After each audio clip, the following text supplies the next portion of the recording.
सुख शांति सब गौ मिले, यह उपदेश हमार, सारा विश्व हमार है, हम हैं सब संसार। एक नियम व्यक्तिगत है और एक नियम सामाजिक है। एक व्यक्तिगत अनुशासन है और एक सामाजिक अनुशासन है। संतोष, तप, स्वाध्याय और ईश्वर प्रणिधान, ये नियम है जिसमें शुद्धि का, बाह्य और आंतरिक शुद्धि का, शरीर अशुद्धि से आया है, शरीर अशुद्धि से आया है। बार बार शरीर को हम शुद्ध करते हो, बार बार अशुद्ध हो जाता है, अशुद्ध हो जाता है। शरीर को हम शुद्ध करते हैं और बार बार अशुद्ध हो जाता है। क्यों? क्योंकि अशुद्धि से आया है। तो साधक की जो चेतना है, शरीर के इस मर्म को जानकर उसकी चेतना का विकास होता है, शरीर से ऊपर उठने लगता है। वो जैसे शरीर को शुद्ध करने के लिए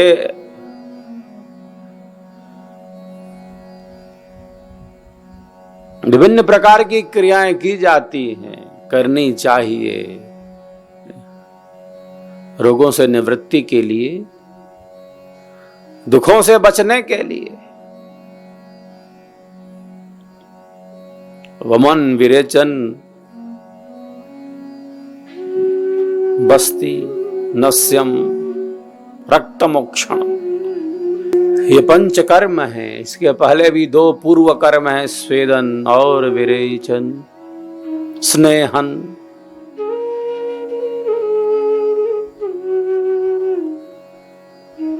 सब शरीर शुद्धि के लिए है, स्नेहन और स्वेदन।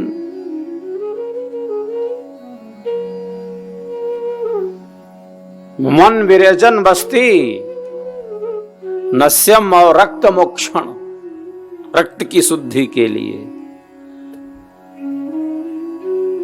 जोंक से रक्त बाहर निकाला जाता है, जोंक खींच लेता है। शुद्धि के लिए, शरीर शुद्ध हो जाए, इसके लिए कितनी प्रक्रियाएं हैं की जाती हैं। पंचकर्म में सटकर्म भी है, नेति धोती नौली बस्ती त्राटक कपाल भाती, ये सटकर्म है। 5 है और तो 6 भी है। नेति धोती नौली बस्ती त्राटक और कपाल भाती। बार बार शरीर को स्वस्थ किया शरीर को शुद्ध किया जाता है, करना चाहिए। लेकिन बारंबार वो जैसे अशुद्ध होता जा रहा हो, धर्म है उसका, शरीर का अशुद्धि, क्योंकि वो अशुद्धि से आया है।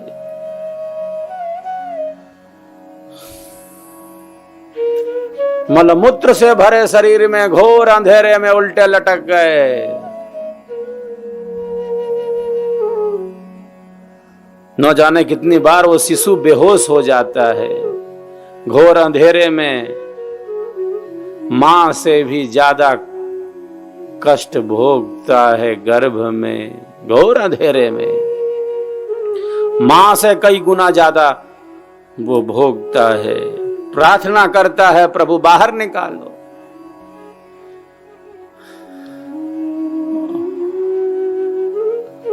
अंधेरे में नहीं रहना, प्रकाश हमें प्रिय है। बाहर निकालो, आपकी भक्ति करूंगा, भजन करूंगा।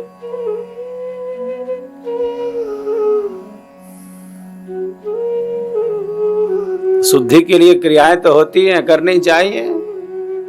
अधिक रोगों की वृद्धि हो तो शुद्धि का अभ्यास हो जाए। लेकिन योगी सहज यह समझ रहा है कि शरीर को बार बार वह शुद्ध कर रहा है, बार बार यह अशुद्ध हो जा रहा है। उसकी जो चेतना है इसके संग से ऊपर उठने लगती है। शरीर तक जो सीमित है वो साधक नहीं है। जिसकी चेतना केवल शरीर में है, जो शरीर तक सीमित है, इंद्रियों तक सीमित है,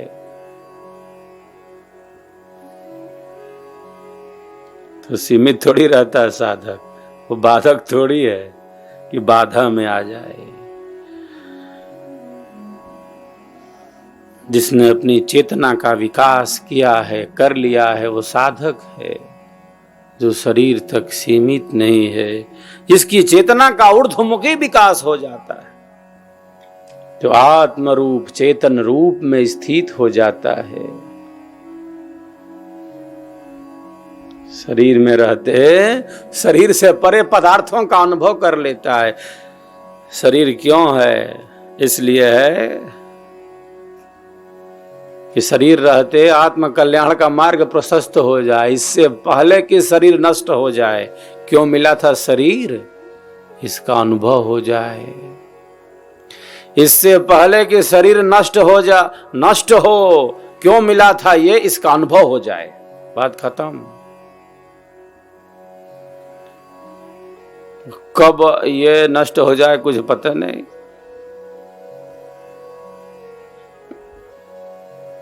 मिट्टी के घड़े में कब ठोकर लगे और ठोकर लगने से टूट फूट हो जाए, इससे पहले कि शरीर नष्ट हो, क्यों मिला था, इसका अनुभव हो जाए। जीवन का अनुभव हो जाए, ठीक ठीक जान ले जीवन को। क्योंकि शरीर हमारा है नहीं, मिला है। हमारा रहता तो हम लेकर चले जाते इसको। शरीर ही हमारा नहीं है तो अब और क्या बात करें किसकी। शरीर ही हमारा नहीं है, हमें मिला है, देने वाले ने दिया है, बड़ी कृपा करके दिया है। ईश्वर का महान प्रसाद है ये मानव जीवन, ये मानव शरीर उसने दिया है, हमारा है नहीं। हमारा रहता तो हम लेकर चले जाते कि नहीं तो मेरा शरीर है, मैं हूं, मैं शरीर ही हूं। हमारा रहता तो लेकर चले जाते, हम अपना कोई सामान छोड़ते, एक एक सामान पूरा व्यवस्थित रखते। शरीर हमारा रहता तो हम लेकर चले जाते, मिला है हमें, है नहीं। हम हमार अभिमान में भूल पड़े सब जीव, दुख अपार सुख लेस है, क्यों नहीं जानत पीर। प्रभु आप हो हमारे भीतर। सखा कौन है? जो मित्र है। द्वा सुपर्णा सयुजा सखाया, समानम वृक्षम परिसस्व जाते। परमात्मा हमारा सखा है, वो मित्र है हमारा। सद्गुरु का ज्ञान नित्य है, मित्र है हमारा। ये सत्संग है जो विवेक को जागृत करता रहे, इसी प्रवाह में गतिमान रहे, जो आत्म कल्याण के लिए उपयोगी है, बस वही अपना है, बाकी क्या अपना है। जब बच्चे को सर्वप्रथम वस्त्र पहनाया जाता है उसमें जेब होती है क्या? नहीं। जब बच्चे को सर्वप्रथम वस्त्र पहनाया जाता है जब मां के गर्भ से बाहर आता है, जेब नहीं होती। कफन में भी जेब नहीं होती, कफन में भी जेब नहीं होती। सेवा भाव हमें इसी चेतना में स्थिर रखता है। शरीर क्यों है? अनुभव हो जाए उसका।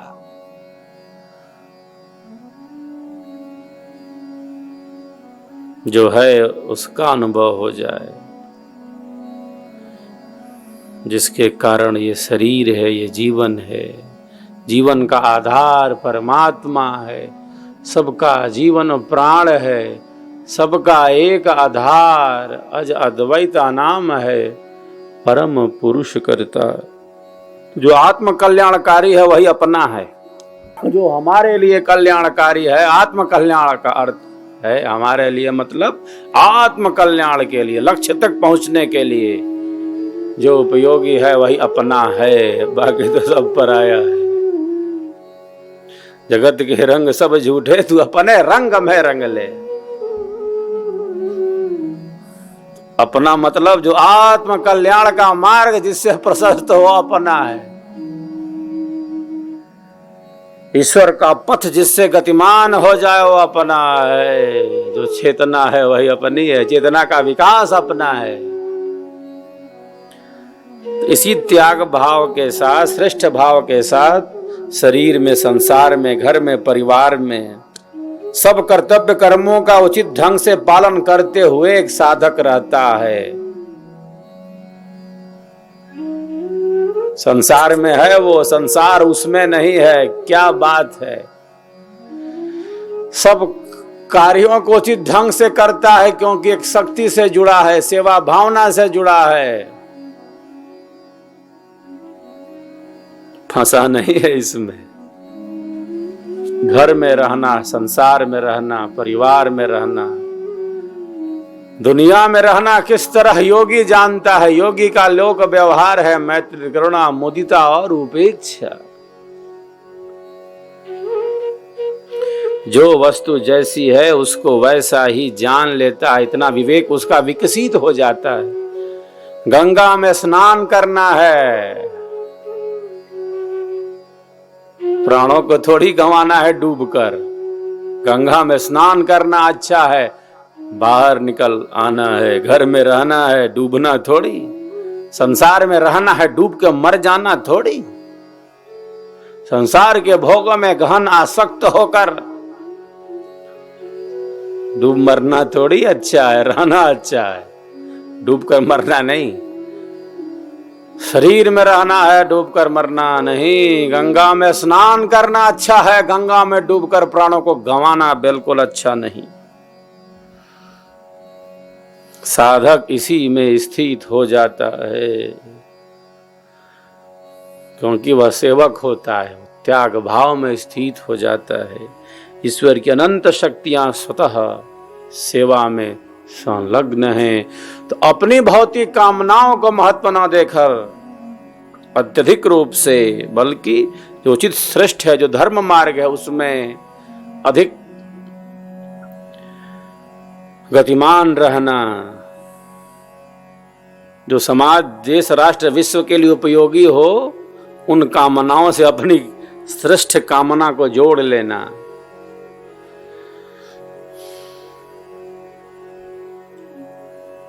और उसको ज्यादा महत्व देना।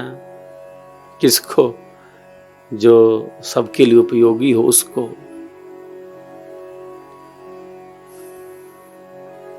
बिरले साधकों में यह स्वरूप घटित होता है। मोह बहुत है, आसक्ति बहुत है, छूटता नहीं, पकड़ के बैठा, मगर जैसे पकड़ लेता है। अगर मगर तगर, अच्छा बाद में देखेंगे। अगर मगर, जो तालाब में मगर अगर है, वो मगर पैर पकड़ लेता है इसका, ऐसा मगर है, ये छोड़ता नहीं। मैं करना चाहता हूं, कर नहीं पा रहा हूं, क्यों? मगर पकड़ लिया है, मगर तालाब में। अगर मगर तगर में जो श्रेष्ठ पथ है वो बिल्कुल जैसे शून्य हो जाता। जो कल्याणकारी पथ है वो संशय में, भ्रम में, भटकाओं में भटक जाता है। तो दृढ़ निश्चयी होकर जो श्रेष्ठ है वो इसी दृढ़ निश्चय के साथ चलता है। कर लिया तो कर लिया निश्चय, और अपने निश्चय पर अड़िग है, अपने संकल्प में दृढ़ है तो दृढ़ है, क्योंकि उसी के अनुकूल उसका संयम है। साहब की वाणियों का हम सब श्रवण करेंगे। साधना के दिव्य शिखर पर स्थित होकर साहेब की यह साहबी है। साहेब के स्वर में अनंत ज्ञान की, साधना के अनुभव की ऊंचाई है, साधना की गहराई है इसमें, और अध्यात्म की ऊंचाई है। साहेब की वाणियों में, सदगुरुदेव के स्वर वेद में साधना की गहराई है, अध्यात्म की ऊंचाई है, व्यापकता है। इसमें स्थिति से हमारा अंतःकरण शुद्ध होने लगता है, वाणी शुद्ध होती है, विचार शुद्ध होते हैं, पवित्र बनते हैं। इसका आश्रय सदैव कल्याणकारी है। भीतर तक इसकी पहुंच है, आंतरिक जगत तक केवल बाह्य प्रयोग न हो, बल्कि आंतरिक स्थिति में दृढ़ता, बाहर से भीतर की यात्रा है। ये वाणियां साधनात्मक अनुभवों से, भेदिक रहस्यों से जागृत हैं। शब्द शब्द में अनंत की शक्ति निहित है। यह पथ गतिमान है हम सबका। यह पथ सेवा, सत्संग और साधना का पथ है। दिए से दिया जलाएं, चलो दीप वहां जलाएं जहां अभी अंधेरा है। तो यह पथ गतिमान रहे, सेवा का यह पथ, सत्संग और साधना का यह पथ गतिमान रहे, जोड़ते जाएं। इस ज्ञान, जिस मार्ग में है हम, अन्यों तक इस मार्ग का प्रकाश मिले। जो प्रकाशित है वह दूसरों को प्रकाशित कर सकता है। जो शांत है वह सबको शांति का संदेश दे सकता है। जो आनंद में है दूसरे को आनंद के पथ पर गतिमान कर सकता है। जो सेवक है तो अच्छा है, दूसरे को भी सेवा में स्थित कर दे। सोने पे सुहागा है जैसे। सेवक बने और सेवक बनाए अपने जैसा,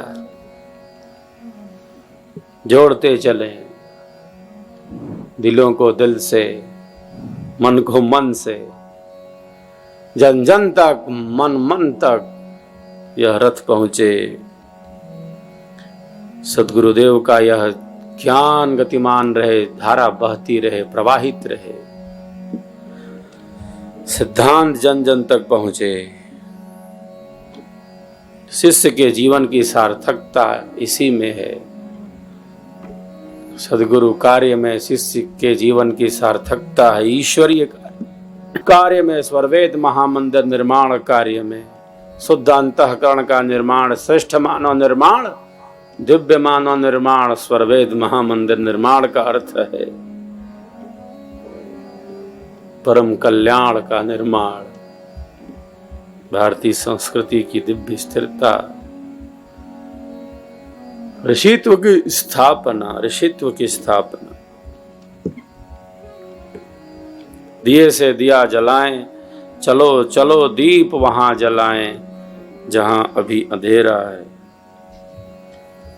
जन जन तक, मन मन तक यह स्वर पहुंचे, स्वरवेद का स्वर पहुंचे, स्वरवेद महामंदिर का शंखनाद गतिमान रहे, यज्ञ की अग्नि प्रज्वलित रहे। अग्नि का कार्य है प्रकाश फैलाना, प्रकाश फैलाना, अशुद्धि का क्षय करना, पवित्र कर देना, अपने जैसा बना लेना।